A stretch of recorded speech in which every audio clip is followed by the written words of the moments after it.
Naaresto sa Bulacan ang 3 pang suspect sa pagpatay nitong Martes sa 5 magkakamag-anak sa La Union. Kamag-anak din ng mga biktima, mga suspect na nakaaway raw nila dahil sa agawan sa lupa. Makibalita tayo kay CJ Turida ng GMA Dagupan.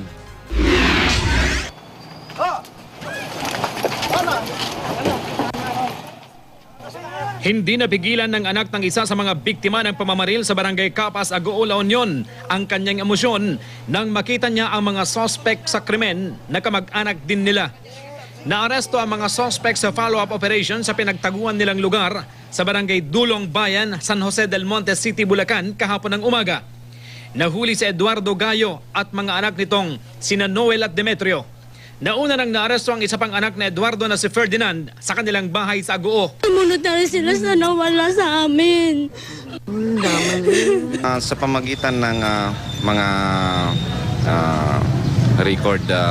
pagre-record natin ay natunton natin na sila ay naninirahan sa isang anak nila sa Bulacan. Nitong Martes ng gabi, pinagbabaril at pinagsasaksak umano ng mga sospek ang 8 kamag-anak nila dahil umano sa away sa lupa. 5 rito ang namatay, kabilang ang isang babaeng 3 taong gulang. Ang suspect na si Noel ang itinuturong may hawak ng 45 baril na ginamit sa krimen. Sulatin ang kwakin namin sir ng tambang sir.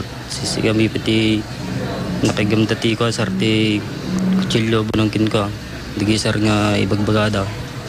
Pero mas dang ang asyak pinangaramid sir.